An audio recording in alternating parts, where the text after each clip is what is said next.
ভীষণ আনন্দিত, আপনার মতো করি তো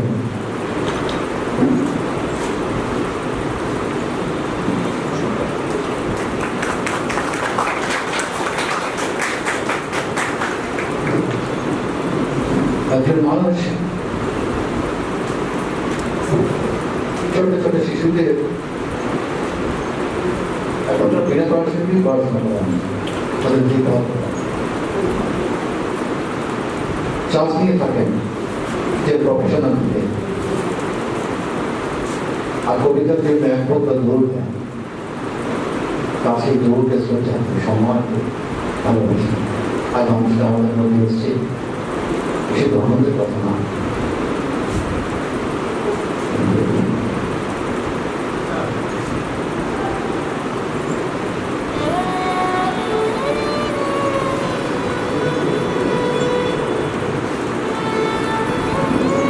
আসলে কি জানেন বলতে চাপ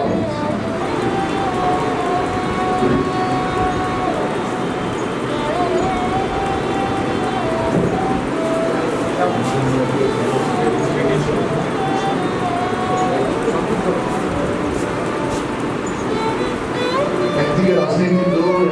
কেন্দ্র পরিষদ আমার এগুলো নীতি দিতে হবে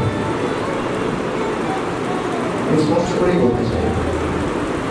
সাহিত্য সভার মধ্যে সাহিত্যের মধ্যে আমি রাজনীতির কোনদিন করি কোনোদিন করবো না সে আমার বন্ধু হোক অমন্দির তাই আমি বিনোদকে এড়িয়ে গেছি আমার অন্তপক্ষ তার চাপ দিয়েছিল আমাদের নানা আমি তাদের সঙ্গে তর্ক করিনি খুব তর্কের মধ্যে যাইনি তাদেরকে আমি এড়িয়ে গেছি একজন সম্পাদক হিসেবে এটাকে করা উচিত যেটা কর্তব্য আমার বলে মনে করেছি সাহিত্যের মধ্যে এবং সাহিত্যের মধ্যে সৃষ্টির মানুষ আছে যারা জীবন বোধের কথা করবে যারা মানুষের কথা করবে যারা জীবনের কথা করবে তাদের মধ্যে আমি ওই মানুষগুলো ঢোকাতে চাই চাইবো এখন সঙ্গীত আমার একটা লড়াই মানুষের বলতে ইচ্ছে করছে আমার পরিবারের মধ্যে বলতে ইচ্ছে করছে এই মানুষটা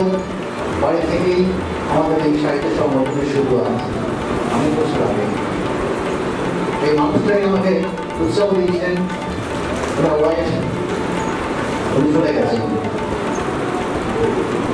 যারা এই সংগঠনের শুরু থেকে ছিলেন তাদেরকে আমি আরেকজনের কথা আমরা বলতেই হবে 1983 সালে মাননীয় শ্রদ্ধেয় নরেন্দ্র মোদীর কথা না বললে আমার নিজেকে ছোট সেই মানুষটার পথেই কিন্তু আমরা হেঁটে চলেছি রঙের সাহিত্য সভা থেকেই আত্মীয় সভা স্বাগত সেই পথে আমার যারা বন্ধু আছে তারা আমার সহযোগিতায় পাঠিয়ে দিয়েছে আমি চেষ্টা করছি তাই আমি ট্রাই আমি এসেছি অবশ্যই আর এক কথা এসছে আমার কাছে তার কথা আমি অনেকবার বলে দিই সে শুধু কবিতা লেখে না সে শুধু গান লেখে না সে শুধু বাদ্যযন্ত্র বাজায় না সে লোকনাচ লিখে সে ছোট ছোট গীত তৈরি করে মানুষের জন্য জীবনের জন্য ছোট ছোট শিশুদের জন্য এই বাদ বিশ্বাসকে লিখে নেব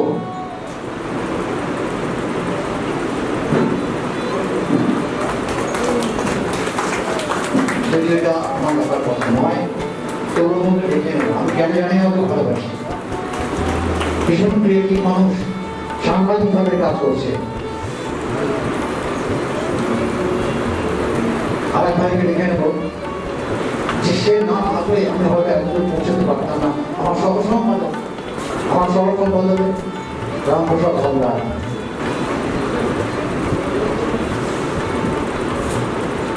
উপস্থিত সবাইকে আমার আন্তরিক প্রণাম সপ্তশতী আর্থিক সভা সংগঠন শুরু হয়েছে বেশ কয়েক বছর আগে শুরু হয়েছিল নরোত্তমদার ছেলে গৌতমদার সঙ্গ থেকে সেখান থেকে আছেন আমাদের পূর্ণিমাদি বাড়ি থেকে আমাদের মাসিক সভা শুরু হয় পূর্ণিমাদের বাড়ি থেকে আমাদের আবাসস্থান আমাদের এই মুহূর্তে আমাদের সংগঠনের সভাপতি প্রণন্দবাবু, তারা না থাকলে আমাদের এই সংগঠন এই পর্যন্ত এগোবে না। সেখান থেকে শুরু করি, আজও চলছে আমাদের এই সংগঠন, আমাদের এই সপ্তশিরী পত্রিকা। এখন আমাদের সপ্তশিরী পত্রিকা বাৎসরিক রূপ নিয়েছে, যেটি আজকে আপনাদের সবার উপস্থিতিতে প্রকাশ হতে চলেছে। সেই সঙ্গে আমাদের আরো সহকর্মী দাদারা আছেন, এখানে অনেক দাদারা আছে, আমি কয়েকজনের নাম বলছি, যাদের নাম আসবে না একসঙ্গে, এবং আমাদের অনেক দাদারা আছেন। সপ্তশিরী পত্রিকা এবং আত্মীয় সভা মানুষের মেলবন্ধন ঘটায়, যেখানে সমস্ত মানুষ একসঙ্গে হয়ে তাদের কথা বলতে পারে। বিশেষ করে আমাদের সমাজে প্রতিদিন আমাদের মা বোনের উপর নির্যাতন হয়, তারই একটা রূপ কয়েক বছর আগে যেটা ঘটেছিল, সেই অভয়ের কাণ্ডটাকে নিয়ে স্বদেশ চেষ্টা করেছে অভয় সংখ্যা প্রকাশ করার জন্য। এখানে প্রায় লেখা হয়েছিল তার মধ্যে স্বদেশ চেষ্টা করেছে, তার নির্বাচনে বেশ কিছু লেখকে যাদের লেখাও স্বদেশী পত্রিকায় প্রকাশিত হয়েছে, তাদেরকে যেমন আমাদের ধন্যবাদ জানাই। যাদের লেখা প্রকাশ করা সম্ভব হয়নি, তাদেরকেও আমরা সংগঠনের পক্ষ থেকে ধন্যবাদ জানাচ্ছি। পরের তার নির্দিষ্ট মান রাখতে গিয়ে অনেকভাবে অভিযোগ লেখা বাদ করে যাকে আমরা সম্ভব হয়নি, তাদেরকে আমরা ধন্যবাদ দিই। আমরা আজকে যে বিশিষ্ট মানুষদের পেয়েছি, তার মধ্যে তিনজনকে সম্মাননা জানানো হবে, বিশেষ সম্মাননা যেমন আছে লাইভ অ্যাচিভমেন্ট, আত্মসভা সম্মান, শহীদ সম্মান। সে নামগুলো আমরা অবশ্যই আমাদের সামনে ঘোষণা করব, তাদের সম্মান দেব, আমাদের অনুষ্ঠান এগিয়ে চলুন। আপনারা আমাদের সঙ্গে এইভাবে থাকবেন, শারীরিক আপনাদের সহায়তা নিয়ে আমাদের সংগঠন আমাদের লক্ষ্যে এগিয়ে চলবে। আমি এখানে শেষ করবো আমাদের সাক্ষাৎকার বলবো, তিনি তার কাজ এগিয়ে নিয়ে চলবো। নতুনভাবে আমি আমার মায়ের মতো দিচ্ছি, সবাইকে আবার আন্তরিক ধন্যবাদ জানিয়ে আমার বেলাকে শেষ করছি। সবাইকে ধন্যবাদ। ধন্যবাদ পরিষদকে, অর্থাৎ সপ্তশিরী পত্রিকার পুরোতম সংখ্যা প্রকাশ। আমি মনে করবো তাদেরকে আত্মীয় সভার পক্ষ থেকে লেখনিকা আছে, সুচিতা আছে, আমি বলবো আমাদের মাননীয় অতিথি যেন মঞ্চে উপস্থিত তাকে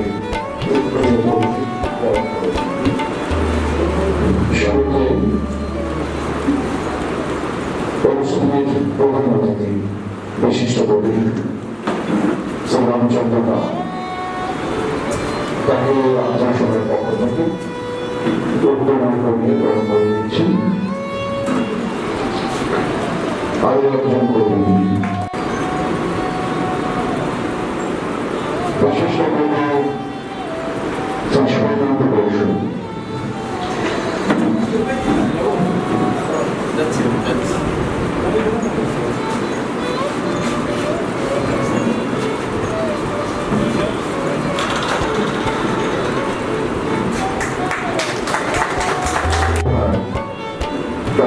সচিব কর্মচারী,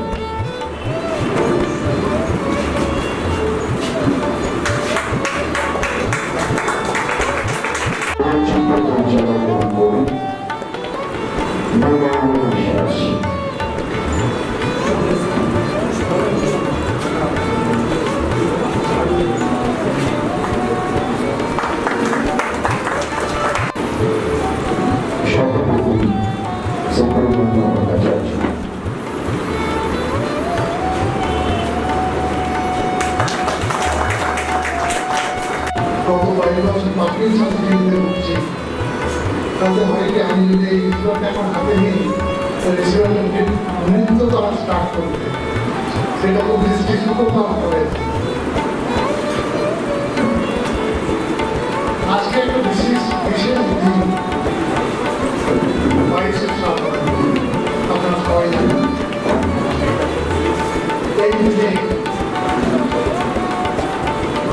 সংস্কৃতি বা বাঙালির যে অন্তিম আশ্রয় রবীন্দ্রনাথ ঠাকুর, তিনি তার মনোগ্রহ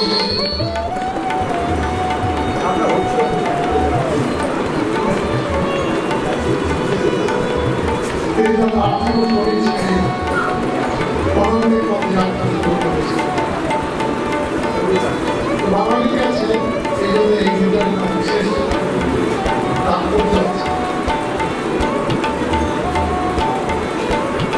আপনারা সবাই সোনান্তরী কবিতা পড়েছেন। সোনান্তরী একসময় খুব বিতর্কিত কবিতা পড়া হচ্ছে না। সোনান্তরী যখন প্রকাশিত হয় তখন যথেষ্ট বিতর্কের সৃষ্টি করেছে। কেউ বলেছেন দুর্বোধ্য, দ্বিজেন্দ্রনাথ রায়ের তো মেধাবী কবিও সেটাকে অনুমোদন করেন, বলছেন যে কবিতাই হয়। এখন পেছন দিকে তাকিয়ে আমাদের মনে হয় কত অসাধারণ কবিতা এটি। খাই নাই ছোট ছেলে কবি আমার সোনার গিয়েছে। এখন মনে হয় যে কবিগুলো এটাই বলতে চেয়েছিলেন যে তার যে সৃষ্টি অবশ্য সামান্য যে সৃষ্টি, সেই সৃষ্টি কালের গতিতে তুলে দেওয়ার পরে তার নিজের জায়গা সেখানে হয়। পার্থিব মনোদেবনা করে, কিন্তু তার সে অসাধারণ সৃষ্টি তা কিন্তু প্রণামগতিতে উঠে আগামী কালের দিকে যাত্রা শুরু করে। মানুষটা থাকবে, তার সৃষ্টি থাকবে। হয়তো তিনি এই কথা বলতে চেয়েছিলেন, এখন মনে হয় তখন তো তার সমস্যা থাকলেও এই দুটি করতে থাকতে হবে। আমাকে স্বদেশ যখন বৃহত্তম সন্তান বলেছিল, আমি তখন ভেবেছিলাম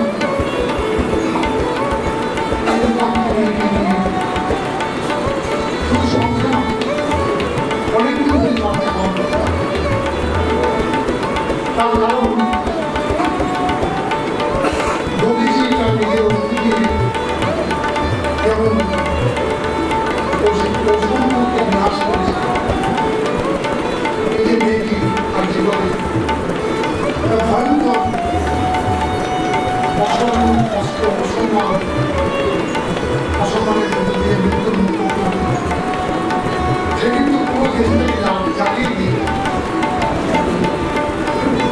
সে প্রাণের বিষয়ে এমন একটা জাগরণে নিল সে একটা অহংকার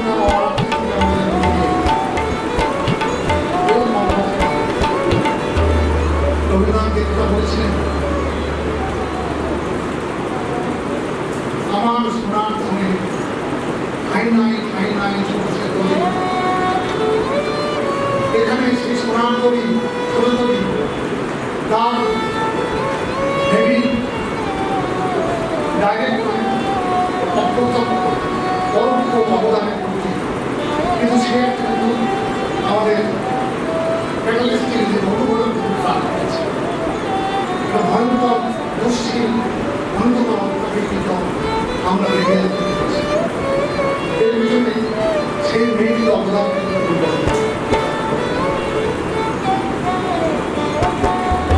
আজকে এই তাৎপর্যময় দিনটাকে উদ্যোক্তারা আমাকে সম্মান দেওয়ার জন্য বেছে নিয়েছে। এতে আমি খুব সাধনা করতে পেরেছি, সম্মানিত হতে পেরেছি। দিনটা বড় বিশেষ, আর জীবনের অসামান্য মেয়েটির আত্মসম্মানের দিন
রেডিও সাবজেক্ট যে পড়াশোনা করবে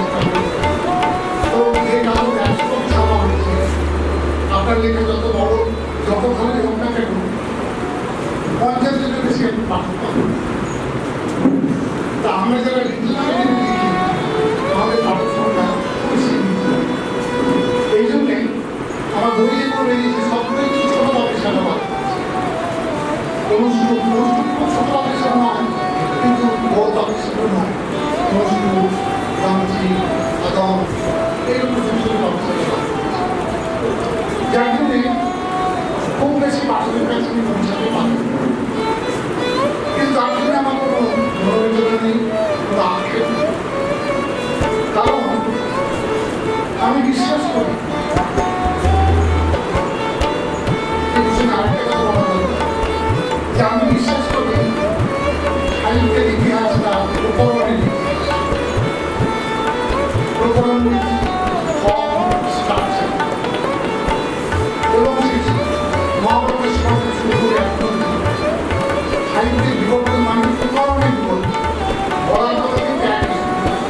মহাভারতের যে কথা বলা হয়েছে এখন তার উপন্যাস হচ্ছে একই শুধু বলার ভঙ্গি বলার ঢং বলার বিবৃতির রূপ সেটা তাই সাহিত্যের ইতিহাসটা এখন আপনি যদি নতুন করে বলতে চান তাহলে অনেক ক্ষেত্রে এটা পাঠকের মাথার মধ্যে বেড়ে কারণ সমস্যাটি হতে হবে লেখককে অপেক্ষা করতে হবে লাল কামড়ে পাঠক লাল লাল কামড়ে পশু নিশ্চয়ই ভালো লেখা আবার কিছু কিছু লেখা আছে যারা প্রধানভাবে ভীষণ রকম বৈপ্লব কিন্তু সেগুলোর মধ্যে এমন একটা কোয়ালিটি ছিল যে তারা সংগ্রামী ক্ষমতাতেই তারা শিক্ষা পেয়েছে যেমন আমি আপনাদের বলি বিভূতিভূষণের পথের পাশে আমাদের অধিকাংশ পাঠকের ধারণা যে পথের পাশে খুব সহজ সরল অত্যন্ত সুখে হলে একজন সমাজে বলেছে যে পথের পাশে হচ্ছে ডাবের জলের এটাই মনটা ঘুরে যায় তো তার ভিতরে কোনো মশলা নেই কোনো কারিগরি নেই হ্যাঁ যারা অবলি একটা এসে গেছে আপনারা এরপরে আমার ধরুন সবাই একটা পথবাচাই করেছে এরপরে যখন পথবাচাই বোর্ডে খেয়াল করে দেখবেন পথবাচাই যে বাংলা ভাষায় খুব এক্সপেরিমেন্টাল স্ট্রাকচারালি কমপ্লিকেটেড অসাধারণ অসাধারণ একটা গ্রন্থ যেখানে লেখকের পরীক্ষা নিরীক্ষা এমন একটা স্তরে পৌঁছেছে যখন যেটা তখনকার সময় কিছু সম্পূর্ণ পাঠকের মনে হয় একই কথা বলছি আপনারা খেয়াল করেছেন কি এটার নাম পাঁচালী পথের পাঁচালী বিভূতিভূষণের ছেলেবেলায় দাসু রায়ের পাঁচালী দাসপতি রায়ের পাঁচালী খুব পপুলার ছিল পথের পাঁচালীতে দাসু রায়ের পাঁচালী ফর্ম থেকে গ্রহণ করা দাসু রায়ের পাঁচালী যদি আপনারা পাশাপাশি পড়ে দেখবেন একেবারে বহু জায়গায় প্যারা দাসু রায়ের পাঁচালী যেভাবে প্রেজেন্ট করছে কাহিনীটাকে কৃষ্ণ সুদামার গল্প কৃষ্ণ যশোদা বালকৃষ্ণ যশোদার গল্প এখানে ঠিক সেইভাবে এসেছে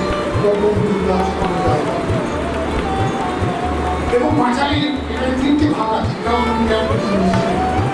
প্রথম ভাগ বল্লাই বালাই বালাই মানে আপন এটাকে বাড়িতে অপ্রয়োজনীয় পরিত্যাগের মনে করে বল্লাই বালাই বল্লাল সঙ্গে সেই যে একটা অত্যন্ত নেগেটিভ কুসংস্কার একটা প্রথা চালু হয়েছে গৌরবন্ধ প্রথা সেই গৌরবন্ধ প্রথা শিকার সেই হিন্দি ঠাকুর সে হচ্ছে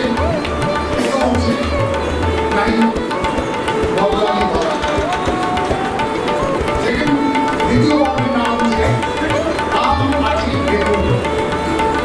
খুব গরিব গ্রাম আপনারা গ্রামের লোকগুলো যাদের আছে তারা জানেন এই গ্রামের গরিবগুলোও আছে আমাদের সেবার এখন সেই দায়িত্ব নেই একটা বাসের বাসের কাছে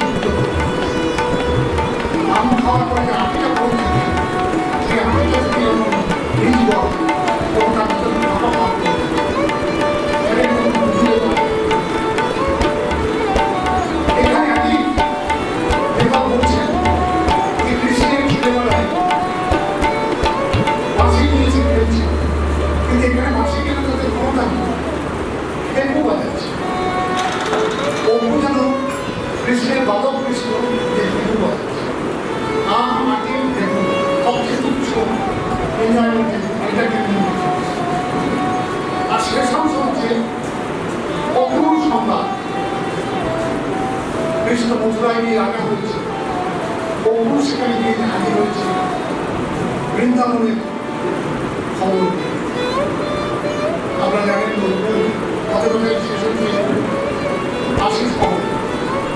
সেখানে অষ্টপ্রহর আমি শুধু একটা থেকে কথা বললাম,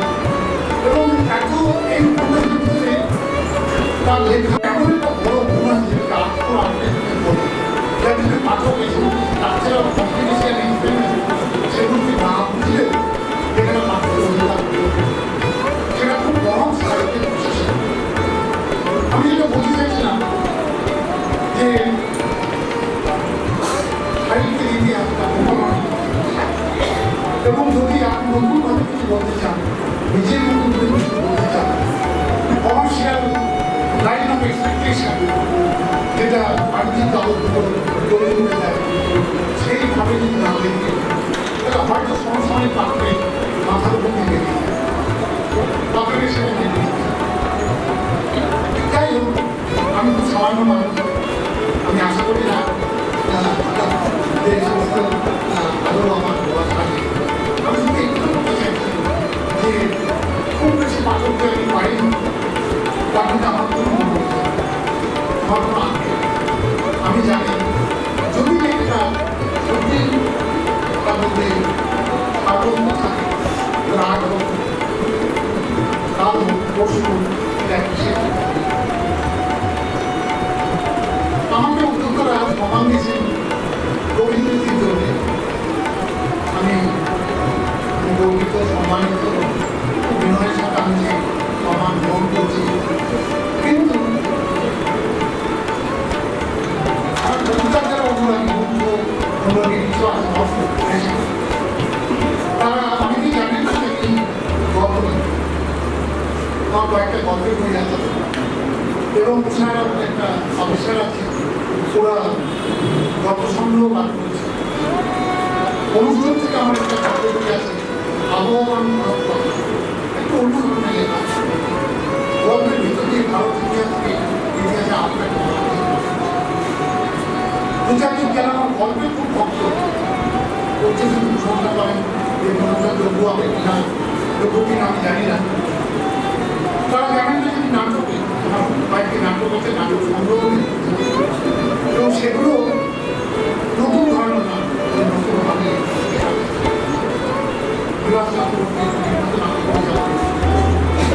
আমার বলেছিলেন যে আপনি আমাদের মধ্যে নেই বলে আপনার নাটকটা আমার কিছু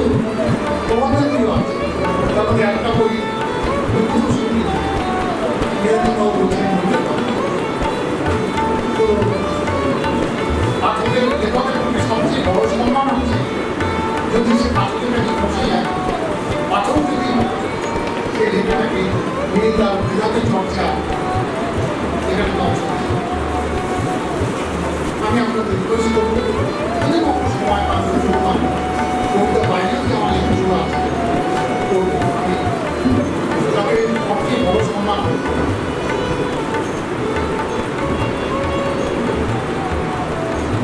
আপনারা যে আমাকে